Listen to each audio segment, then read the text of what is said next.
Materi sekarang adalah tentang surat lamaran pekerjaan. Pembelajaran kali ini kita bagi menjadi 3 peta konsep. Yang pertama, pengertian. Kedua, struktur. Dan yang ketiga, kaidah kebahasaan surat lamaran pekerjaan. Adapun kompetensi dasar yang ditempuh pada pengetahuan surat lamaran pekerjaan adalah siswa mampu mengidentifikasi dan menganalisis struktur dan kaidah kebahasaan surat lamaran pekerjaan. Kompetensi dasar pada bidang keterampilan adalah siswa mampu menyusun surat lamaran pekerjaan berdasarkan sistematika dan kaidah kebahasaannya.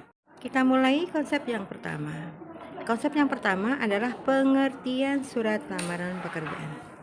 Surat lamaran pekerjaan adalah surat yang berisi permohonan bekerja pada suatu instansi, lembaga, atau perusahaan. Unsur surat lamaran pekerjaan itu kita bagi menjadi 3 bagian unsur. Yang pertama, tanggal surat. Yang kedua, perihal lampiran. Yang ketiga, alamat surat. Yang keempat, salam pembuka. Yang kelima, isi. Pada bagian isi ini kita bagi menjadi 3. Yang pertama, pengantar. Yang kedua, isi surat. Yang ketiganya, penutup surat. Unsur yang keenam, salam penutup, dan yang terakhir kita akhiri dengan tanda tangan dan nama jelas pelamar. Unsur yang pertama, tanggal surat. Pada tanggal surat ini ada komponen nama kota diakhiri koma, angka tanggal, bulan, dan tahun. Kita lihat contohnya. Unsur yang pertama, tanggal surat. Pada tanggal surat ini ada komponen nama kota diakhiri koma, angka tanggal, bulan, dan tahun. Kita lihat contohnya.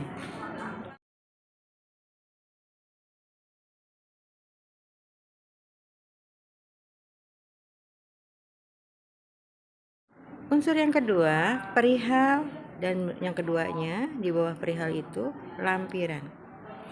Cara pembuatannya kita lihat contohnya. Unsur yang ketiga, alamat surat, yaitu alamat yang kita tuju atau kantor atau perusahaan yang kita tuju. Kita tuliskan alamatnya secara lengkap dengan penggunaan kaidah kebahasaan yang benar. Kita lihat contohnya.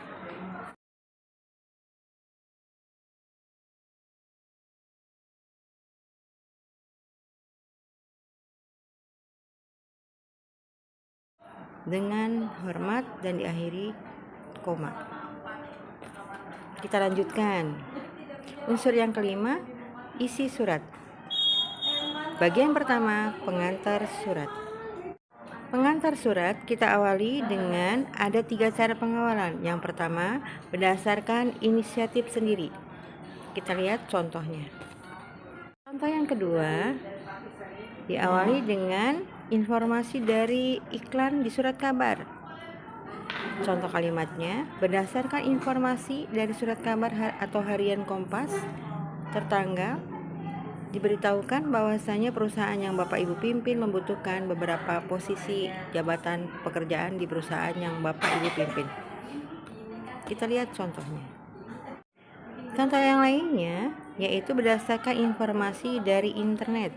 Untuk informasi seperti ini kita tuliskan alamat situsnya dengan benar serta tanggal situs itu kita update. Unsur yang kedua, bagian kedua pada isi surat adalah isi surat. Kita mencantumkan niat kita melamar dan berkas-berkas yang kita lampirkan sebagai bahan pertimbangan pada surat lamaran kerja kita. Kita lihat contohnya. Bagian isi kita tutup dengan kalimat penutup. Kalimat penutup ini isinya tentang kesungguhan hati kita melamar pekerjaan, ucapan terima kasih, dan harapan kita agar diterima di perusahaan yang Bapak Ibu pimpin tersebut. Kita lihat contohnya.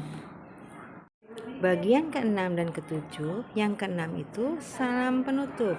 Kalimatnya, hormat saya diakhiri koma, kemudian di bawahnya kita tuliskan tanda tangan kita dan kita tuliskan nama lengkap kita sesuai dengan yang ada pada bagian biodata. Demikianlah tentang surat lamaran pekerjaan. Kita lihat contohnya secara lengkap.